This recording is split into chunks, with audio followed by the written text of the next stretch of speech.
The General Convention of Nepali Congress is still ongoing. Despite calls for a change in leadership and ideologies, Sherbahadur Deuba, who is also the Prime Minister, ensured another term to lead the party.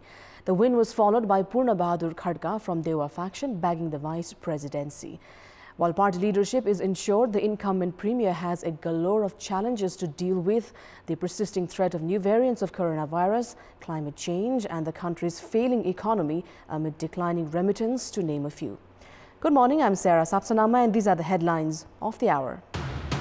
Deuba panels Purna Bahadur Khadka and Koirala panels Dhanaraj Gurung win posts of Vice President of Nepali Congress. Vote counting for General Secretary to begin soon. Discontentment surfaces in regards to the MCC at a time when the government is making preparations to present the US aid program at the ongoing session of the Federal Parliament. The UK records the highest number of daily COVID-19 cases since the beginning of the pandemic, with over 78,000 cases reported.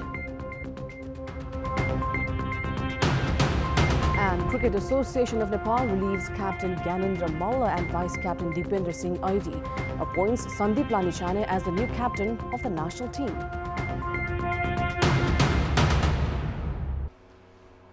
Leader Purna Bahadur Khadka and Dhanaraj Gurung have been elected for the two posts of Vice President from the 14th General Convention of Nepali Congress.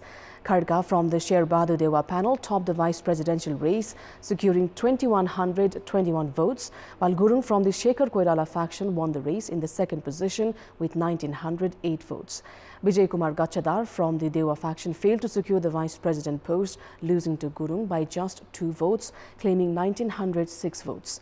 Likewise, other contestants for Vice President Chandra Bhandari won 1,580 votes. Sujata Koirala secured 644, Mahesh Acharya 589, and Dibeshwari Shah claimed 132 votes. Khadka was a former General Secretary of the party, while Gurung was a central member. Khadka is a close associate of Deuba and has held ministerial posts time and again. Gurung, on the other hand, entered political scenario as a student leader of Nepal Students' Union. A total of 4,689 votes were cast for Vice President in Monday's election. Sherbahadur Deuba was elected as President from the second round runoff, defeating Shekhar Koirala. The vote counting for General Secretary is scheduled to start soon. Prime Minister Sherbahadur Deuba has been elected the President of Nepali Congress for another term from the 14th General Convention of the party. Despite securing a comfortable victory against competitor Shekhar Koirala by 878 votes, Deuba faces massive challenges ahead of him. Complications related to internal affairs of the party, operation of the government, parliamentary obstructions, MCC agreement, and the future of the ruling coalition will be associated with the success or failure of newly elected party president Sherbahadur Deuba and the Nepali Congress. The first challenge for newly elected Nepali Congress President Deuba is to win the confidence of the disgruntled faction of the party. Deuba had failed to earn majority votes in the first round and had to seek the support of Prakash Man Singh, Bimalendra Nidhi, and Kalyan Gurung, all of whom were previously in the fray for presidency. This situation identifies the need for Deuba to collaborate with Singh and Nidhi along with Sitola. Deuba had made several efforts, including amending the party statute to assuring roles in the government to win the party presidency. Meanwhile, winning the confidence of the faction discontent with the party operation will continue to remain a daunting task. Deuba's arbitrary handling of the party was the reason for widespread criticism in his previous term. Having extended his term to 5 years and 9 months by breaching the constitutional provision, Deuba had even failed to ensure the elections of sister organizations. He has been alleged of failing to strengthen democratic practices within the party. One of his toughest challenges will be to gain the support of Shekhar Koirala, who has emerged as a powerhouse inside the party despite losing the election for the top post.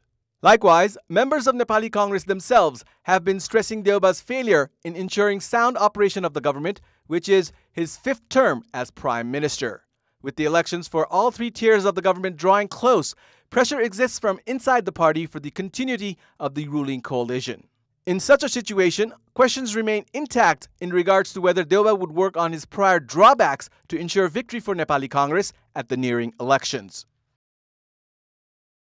At a time when the government is making preparations to present the Millennium Challenge Corporation MCC at the ongoing session of the Federal Parliament, discontentment in regards to the aid program has surfaced within the ruling coalition.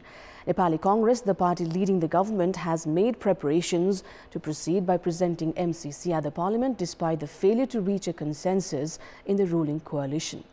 However, CPN Maoist Centre, another party in the coalition, stands firm on its stance of proceeding with the project only after removing provisions that it says are against national interest. Maoist Centre has reiterated its demand for amendment of such provisions and furnishing clarity in regards to the military strategy. The second largest party of the coalition, CPN Maoist Centre, has identified the need for national consensus in regards to MCC project. While Nepali Congress is in the favour of endorsement of the aid program at the earliest, the other four parties in the coalition, CPN Maoist Centre, CPN Unified Socialist, Janata Samajwadi Party and Rashtriya Jana Morcha, are calling for parliamentary presentation only after the demanded amendments. Meanwhile, opposition CPN UML, which had tabled the MCC during its leadership of the government, is currently adopting a wait-and-watch strategy. Nepali Congress President and Prime Minister Sher Bahadur Dewa appears to be in favour of forming a common understanding in the coalition or proceeding with the parliamentary presentation in the absence of a consensus. However, MCC has also remained firm in its stance of making no amendments on the project. The project has not issued any comments in regards to the contentious issues, including the mandatory endorsement from the parliament and military provisions, among others. In our Public Voice segment, we've asked people in all 7 provinces what they think of the trend of political parties catering to their cadres by appointing them to the government positions in contract.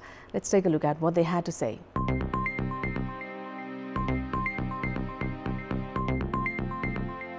कति मान्छेले त जागिर पाउँदैन प्रतिस्पर्धात्मक रूपमा चाहिँ लिँदा चाहिँ राम्रो करारमा कर्मचारी राख्नु यो चाहिँ गलत हो पहुँच हुनेले मात्र अवसर पाउने हुनुभयो राम्रो खाले जाने विद्यार्थी हुन् तिनीहरुको चाहिँ पछि परेका छन् भ्रष्टाचार गरेको भनिन्छ सक्षम व्यक्ति अगाडि आउन सक्दैन उ जस्तै वैदेशिक रोजगारमा बाहिरिनु पर्ने हुन्छ सरकारी जागिर खाँदाखेरि त जसरी लोकसेवा पास गरेर आउनु पर्ने त्यसले चाहिँ भ्रष्टाचारलाई संस्थागत गर्दै जान्छ र राष्ट्रलाई कमजोर गराउँछ आफ्ना कार्यकर्तालाई मात्रै भर्न खोज्नु राष्ट्रघात हो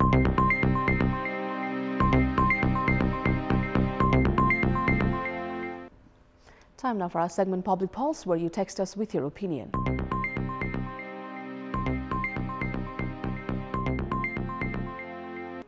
The question is, why have remittance gone down? Your options are A, increase in informal transactions, B, decrease in foreign employment, and C, low income. The voting is on. Type MEWS, select your option A, B or C and send it to 34001. Time now for the sports update.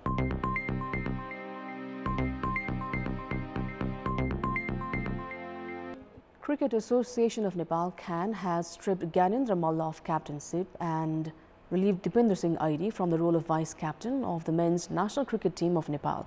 The board meeting of CAN held yesterday has appointed star spinner Sandeep Lamichhane as the new captain.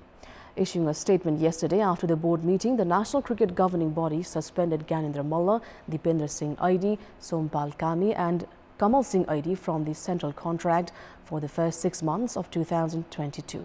CAN has said that the disciplinary action was taken against the 4 cricketers based on the recommendation of a committee formed to investigate into the violation of the players' code of conduct.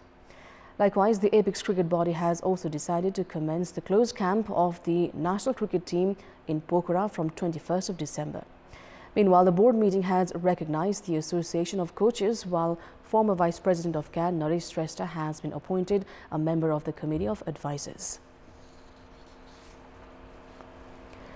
Nepal have crushed Sri Lanka 6-0 in their second match of the SAF Under-19 Women's Championship and secured their first win of the tournament.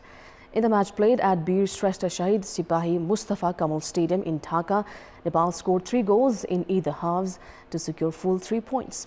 Rashmi Kumari Kissing scored a brace, while Sabita Rana Magar, Menuka Ali Magar, Rajani Thokar and Saloni Rana Magar found themselves on the score sheet as well. Nepal now have 4 points from 2 matches, while Sri Lanka remain winless and without a point following 3 successive heavy defeats. Prior to this, Nepal had played a goalless draw against defending champions Bangladesh. That's all for the moment. Thank you for watching. Bye for now. Namaskar.